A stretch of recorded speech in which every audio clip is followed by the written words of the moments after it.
students, welcome again in my free tutorial YouTube channel. This is Pooja and today I am going to teach you Science chapter 3rd class 10th Metals and Non-Metals. Last time हमने इस chapter में physical properties of metal, chemical properties of metal, physical properties of non metal and chemical properties of non metal and ionic compounds की जो कुछ properties की थी। अब हम उसी चैप्टर को आगे कंटिन्यू करते हैं। तो हमारे पास टॉपिक आता है मिनरल्स एंड ओर्स। मिनरल्स क्या होते हैं? These are naturally occurring chemical substances obtained from earth crust by mining. ये हमारे क्या होते हैं? नेचुरल सब्सटेंसेस होते हैं जो कि हमें कहाँ से मिलते हैं? अर्थ से मिलते हैं। जब हम अर्थ को खोदते हैं तो नीचे हमें क्या मिलते हैं? मिनरल्स मिलते हैं। All minerals are not ores. हम कह सकते हैं कि जब हमारे सारे मिनरल्स होते हैं वो और नहीं होते। नेक्स्ट हमारे पास आता है ores. Ores are those minerals from which metals can be extracted profitable and conveniently. जो हमारे मेटल्स होते हैं वो हमें कहाँ से मिलते हैं? ओर से मिलते हैं for profitably and conveniently. All ores are minerals. हम इसमें ये कह we say that all ores are minerals. Next topic है हमारा मेटलर्जी। मेटलर्जी क्या होता है? The extraction of metals from their ore by various process it's called metallurgy. हम जिस ओर में से मेटल को निकालते हैं और जिस प्रोसेस का यूज़ करते हैं उसे हम बोलते हैं metallurgy. The extraction of metals from their ores by various process is called metallurgy. Next हमारे पास आता है occurrence of metals. Least reactive metals occur in free state. जो भी हमारे लीस्ट रिएक्टिव मेटल्स होते हैं वो फ्री स्टेट में होते हैं। For example gold, silver, platinum and the copper occur in free state. ये जो हमारे होते हैं मेटल्स वो हमेशा फ्री स्टेट में ही एग्जिस्ट करते हैं। नेक्स्ट हमारे पास आते हैं इसमें reactive metal exist in combined state. जितने भी हमारे रिएक्टिव मेटल्स होते हैं वो कंबाइंड स्टेट में ही होते हैं। फॉर एग्जाम्पल जैसे हमारे पास है sodium, potassium, copper, calcium, zinc, aluminium occur in combined state. ये हमेशा हमें कंबाइंड स्टेट में ही नज़र आएंगे। They are never found in free state. ये हमें जल्दी से फ्री स्टेट में नहीं मिलते। नेक्स्ट है हमारे पास ओर्स। अब हम देखेंगे कि हमें कौन से मेटल कौन कौन से ओर से मिलते हैं। वैसे और होते तो बहुत सारे टाइप के हैं बट हमने यहाँ पे कुछ इंपॉर्टेंट ही लिए हैं जो कि एग्जाम्स में पूछे जाते हैं नॉर्मली। फर्स्ट हमारे पास है आयरन, Fe2O3 हेमेटाइट। जो हमारा आयरन है मेटल वो हमें कौन से ओर से मिलता है? हेमेटाइट। And Fe3O4 magnetite. इन दोनों ओर से हमें क्या मिलता है? आयरन मिलता है। हम यहाँ से आयरन को निकाल सकते हैं। Second copper. कॉपर क्या है हमारे पास? CuFeSO2। Copper pyrites and copper glance. इनसे हमें क्या मिलता है? कॉपर मेटल मिलता है। थर्ड हमारा इम्पोर्टेंट है एल्युमिनियम। इसमें एग्जाम से मोस्टली हमसे पूछा जाता है एल्युमिनियम जो मेटल है वो हमें कहाँ से मिलता है? तो उसका है बॉक्साइट एंड कोरेंडम। यहाँ से हमसे क्या मिलता है? एल्युमिनियम मेटल मिलता है। मरकरी का और होता है सिनाबार। यहाँ से हमें क्या मिलता है? मरकरी मिलता है। नेक्स्ट है सोडियम, NaCl। सोडियम क्लोराइड से हमें मेटल मिलता है सोडियम। नेक्स्ट है लेड। नेक्स्ट टॉपिक आएगा हमारे पास एलॉयज। एलॉयज क्या होते हैं? Alloys are homogeneous mixture of two और मोर मेटल्स। एलॉयज जो होते हैं वो हमारे होमोजीनियस मिक्सचर होते हैं टू और मोर मेटल्स का। One of them can be non metal. हो सकता है इन केस बहुत रेयर केसेस में ये हमें नॉन मेटल मिलेंगे, ज़्यादातर केसेस में हमेशा मेटल्स ही मिलेंगे।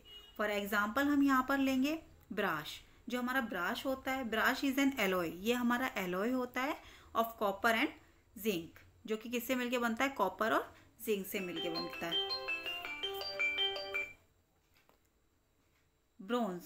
ब्रोंज क्या है हमारे पास? ब्रोंज भी हमारा एलॉय है जो कि हमें किससे मिल के बनता है? कॉपर एंड टिन से। नेक्स्ट हमारे पास आता है अमलगम। अमलगम मोस्टली हमसे एग्जाम्स में पूछा जाता है और डेफिनेशंस में भी आ जाता है कि अमलगम होता क्या है। Amalgam is a homogeneous mixture of metal and mercury. Amalgam क्या है? हमारा होमोजीनियस मिक्सचर है मेटल का और मरकरी का। किसी भी मेटल में हम अगर मरकरी को ऐड कर दें तो वो क्या बन जाएगा? अमलगम। फॉर एग्जाम्पल हमने लिया है sodium amalgam containing Na and Hg। तो ये क्या है था हमारा अमलगम। नेक्स्ट हम देखेंगे कि हमें ओर्स, कंसंट्रेशन ऑफ ओर, इसमें क्या होता है? मेटल ऑफ हाई रिएक्टिविटी होती है, मेटल ऑफ मीडियम रिएक्टिविटी होती है and metal of low reactivity होती है। मेटल ऑफ हाई रिएक्टिविटी, हम इसमें क्या करते हैं? इलेक्ट्रोलिसिस ऑफ मोल्टन ओर करते हैं, फिर हमें क्या मिलता है? प्योर मेटल मिलता है। मेटल ऑफ मीडियम रिएक्टिविटी में क्या होता है? इसमें दो प्रोसेस होती हैं, carbonate ore and the sulphide ore. Carbonate ore को हम क्या करते हैं? कैल्सिनेशन करते हैं इसका, और सल्फाइड ओर का हम क्या करते हैं? रोस्टिंग करते हैं। अब इन दोनों का हमें क्या मिलता है? अलग अलग प्रोसेस है। ऑक्साइड ऑफ मेटल, उसके बाद हमें मिलेगा reduction of metal, then purification of metal. Next हमारे पास आता है मेटल्स ऑफ लो रिएक्टिविटी। उसका हम क्या करते हैं? सल्फाइड ओर, सल्फाइड ओर के बाद उसकी होती है रोस्टिंग, रोस्टिंग के बाद मेटल, देन रिफाइनिंग। ये थे हमारे और कंसंट्रेशन ऑफ ओर। नेक्स्ट आएगा कैल्सिनेशन। हमने अभी पढ़ा था कैल्सिनेशन भी एक प्रोसेस होती है। Calcination, the process of heating ores in the absence of air. एक ऐसी प्रोसेस जब हम ओर को हीट करते हैं अब्सेंस ऑफ एयर, जहाँ पे अब्सेंट होते हैं एयर, इज कॉल्ड कैल्सिनेशन। उस प्रोसेस को हम बोलते हैं calcination. It is used to convert carbonate ores into oxide. ये क्या करती है? कार्बोनेट ओर को ऑक्साइड में कन्वर्ट कर देती है। फॉर एग्जाम्पल हमने लिया है zinc carbonate gives us zinc oxide plus CO2। Next है हमारे पास रोस्टिंग। रोस्टिंग क्या है? The process of heating an ore is the present of oxygen. एक ऐसी प्रोसेस जहाँ पर हम ओर को हीट करते हैं प्रेजेंट ऑफ ऑक्सीजन की प्रेजेंस में, इज कॉल्ड रोस्टिंग। उसे हम बोलते हैं roasting. It is used to convert sulphide ore. ये क्या करता है? सल्फाइड ओर को ऑक्साइड्स में कन्वर्ट कर देता है। फॉर एग्जाम्पल मैंने लिया है 2ZnS plus 3O2 gives us 2 zinc oxide plus 2SO4। Next आता है हमारे पास गैंग। गैंग क्या होता है? The impurity present in ore are called gangue. ये है तो छोटा सा टर्म, लेकिन ये एग्जाम्स में पूछा जाता है। गैंग होता है the impurity present in ores. जो भी हमारी इम्प्योरिटी होती है, प्रेजेंट होती है ओर के अंदर, उसे हम बोलते हैं गैंग। नेक्स्ट टॉपिक आता है इलेक्ट्रोलाइटिक रिफाइनिंग। इलेक्ट्रोलाइटिक रिफाइनिंग जो है बहुत इंपॉर्टेंट टॉपिक है इस चैप्टर का, जो कि मोस्टली एग्जाम्स में पूछा भी जाता है। Metals like copper, zinc, aluminium etcetera, जो भी हमारे मेटल्स होते हैं, कॉपर, जिंक, एल्युमिनियम होते हैं, are purified by electrolytic refining. इसको किससे प्यूरिफाई किया जाता है? इलेक्ट्रोलाइटिक रिफाइनिंग से। Impure metal act as anode. जो भी हमारे इम्प्योर मेटल होते हैं वो एक्ट करते हैं एनोड की तरफ। Pure metal act as cathode. जो भी हमारे प्योर मेटल होंगे वो क्या होंगे? कैथोड होंगे।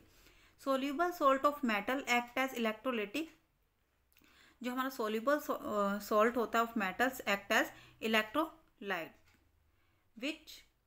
When electric current is pass. जब हम इलेक्ट्रिक करंट को पास कराएंगे, impure metals change into metals ion. जो भी हमारे इम्प्योर मेटल्स होंगे वो किस में चेंज हो जाएंगे? मेटल आयंस में। विच गेन इलेक्ट्रॉन्स, जहाँ से हमें मिलेंगे electrons at cathode to form pure metal. और कैथोड की साइड क्या होगा? प्योर मेटल्स आ जाएंगे। The impurities are left behind as anode mud. और जितनी भी हमारी इम्प्योरिटी होगी वो कहाँ आ जाएगी? एनोड मड के थ्रू बाहर आ जाएगी। ये हमारा डायग्राम है इलेक्ट्रोलाइटिक रिफाइनिंग का। यहाँ पर क्या है? कैथोड है जो कि प्योर मेटल है। ये हमारे पास इलेक्ट्रोलाइटिक सॉल्यूशन है। एंड एनोड है यहाँ पर, जो कि क्या है? इम्प्योर मेटल है। इस डायग्राम को हम इलेक्ट्रोलाइटिक रिफाइनिंग के साथ कंबाइन करते हैं और आंसर में भी इसे मेंशन करते हैं। नेक्स्ट आता है कोरोजन। कोरोजन क्या होता है? Corrosion is the process of rusting of any kind of metal. ये एक ऐसी प्रोसेस है जिससे रस्ट लग जाता है, जंग लग जाता है किसी भी टाइप के मेटल के ऊपर और alloy, due to the presence of moisture, जब ये मॉइस्चर में होता है, and the air its surroundings. For example हम लेंगे silver turn black due to the formation of Ag2S, silver sulphide. जो हमारा सिल्वर होता है वो कुछ टाइम बाद क्या होता है, ब्लैक में थोड़ा थोड़ा ब्लैकिश हो जाता है due to the formation of silver sulphide when expose to air, जब वो एयर के कॉन्टैक्ट में आता है। नेक्स्ट है copper. Copper react with oxygen, जब हमारा कॉपर रिएक्ट करता है ऑक्सीजन के साथ, moisture and carbon dioxide present in air to form green coating of base copper, basic copper. तो उसके ऊपर क्या होता है, थोड़े टाइम बाद ग्रीन कोटिंग आ जाती है, जो कि किसकी होती है, बेसिक कॉपर कार्बोनेट की होती है, CuCO3। नेक्स्ट होता है हमारे पास iron. Iron when expose to moist air, जब हमारा आयरन एक्सपोज होता है मॉइस्ट एयर के साथ, फ्रॉम रेडिश ब्राउन, तो वो क्या होता है, रेडिश ब्राउन हो जाता है। कोटिंग ऑफ फेरिक ऑक्साइड, उसके ऊपर फेरिक ऑक्साइड की कोटिंग हो जाती है, Fe2O3, कॉल्ड रस्ट, जिसे हम बोलते हैं रस्ट, जंग लगना। लाइक जो हमारी ग्रिल वगैरह होती हैं उन पे जंग लग जाता है। प्रिवेंशन ऑफ कॉरिजन, अब हम प्रिवेंशन कर सकते हैं, कॉरिजन से बचा सकते हैं। Rusting of iron is prevented by oiling करके, ग्रीशिंग, पेंटिंग, गैल्वनाइजेशन और बाय मेकिंग एलॉयज। इनसे हम क्या करते हैं, इन सारी चीज़ों को प्रिवेंट कर सकते हैं कॉरिजन को। यहाँ पर हमारा ये चैप्टर फिनिश होता है। अगर आपको इस चैप्टर में कोई भी डाउट है तो आप हमारे कमेंट बॉक्स में कमेंट करके अपने डाउट को क्लियर कर सकते हैं। Thank you.